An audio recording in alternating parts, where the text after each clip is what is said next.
Hello, family. Before we get into today's delicious breakdown, let me just say this from the heart. Merry Christmas to every single one of you.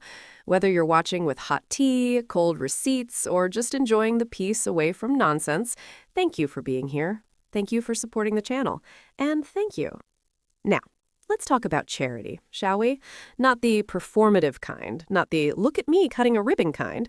I'm talking about actual money leaving the building and landing in the hands of people who need it. Because today, the math is mathing, and certain people are mad about it. So a post recently surfaced with hard numbers comparing the Archwell Foundation and the Royal Foundation. Not vibes, not tabloid whispers, not palace briefings disguised as journalism. We're talking official reports, the kind nobody expects you to actually read, but we did. And oh, it tells a story. A story the UK media will never lead with. Let's start with the Royal Foundation. You know, the one attached to William and Kate, endlessly branded as the gold standard of royal charity, the future, the stable ones, the serious philanthropists, the ones we're told are quietly doing the work. Quietly, yes. Doing the work? Well, define work. According to their own annual financial report, the Royal Foundation spent approximately £11.9 million on fundraising and expenses. That's staff, admin, operations, consultants, events, logistics, all the glamorous behind-the-scenes stuff. Now, here's the part they whisper instead of headline. The total grants actually given out amounted to roughly £1.15 million. Let me say that again slowly for the people who still think criticism equals hatred. £11.9 million spent to raise money. £1.15 million given away. That's not a typo, that's not a rumor, that's their paperwork. So when people brag about millions raised, what they don't mention is how much stayed parked in the system, because raising money is not the same thing as giving money. Now, let's talk about Archwell, Harry and Meghan's foundation, the one the tabloids love to paint as shady, unserious, or somehow less legitimate because it doesn't have a palace logo slapped on it. Archwell has consistently prioritized direct giving, grants to organizations doing frontline work, partnerships with measurable outcomes, support for mental health, community resilience, digital safety, women, children, disaster response. And here's the kicker that really twists some knickers. Archwell gave out more money to causes than the Royal Foundation did. Let that sink in. The couple accused of doing nothing, being lazy, grifters, all talk, no action, somehow managed to outperform the Heirs Foundation in actual charitable distribution. Now cue the meltdown. Suddenly, the narrative shifts. Suddenly, people are scrambling. Suddenly, the excuses arrive faster than a palace aide with a denial. Oh, but fundraising costs money. Yes, but infrastructure matters. You don't understand how foundations work.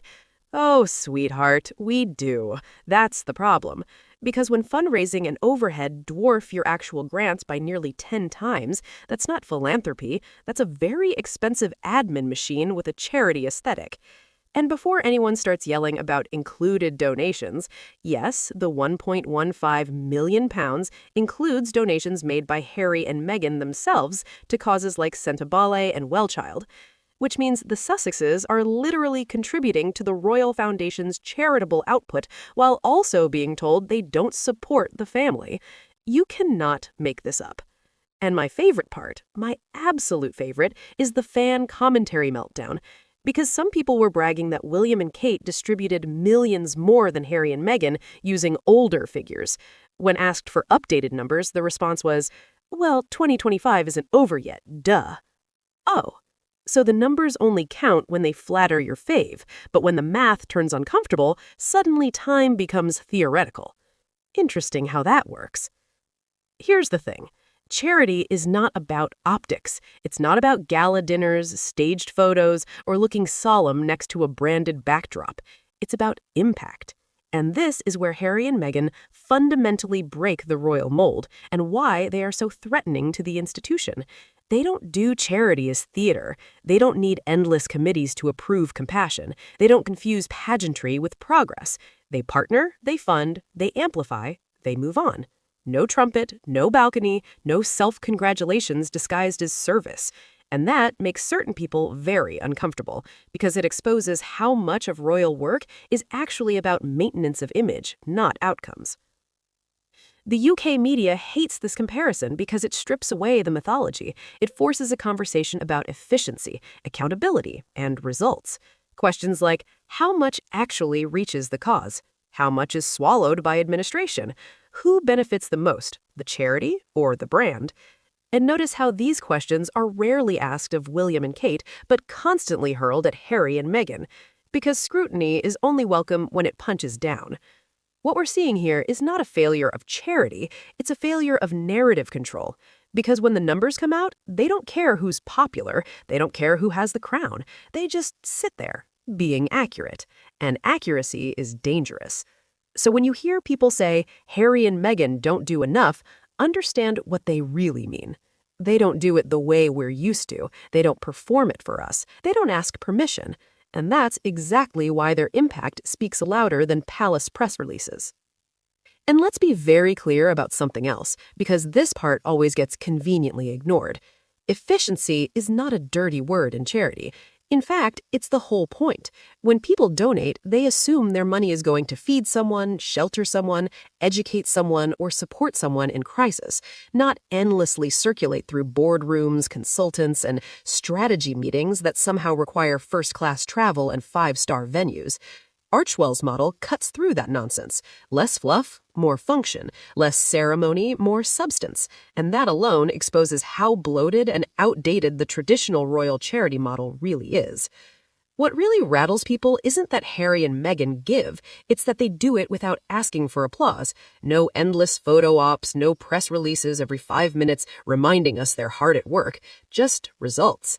And when results start outperforming institutions that have had centuries of head starts, unlimited access, and taxpayer-funded relevance, the discomfort is inevitable. Because if two people operating independently can do more with less, it raises an uncomfortable question.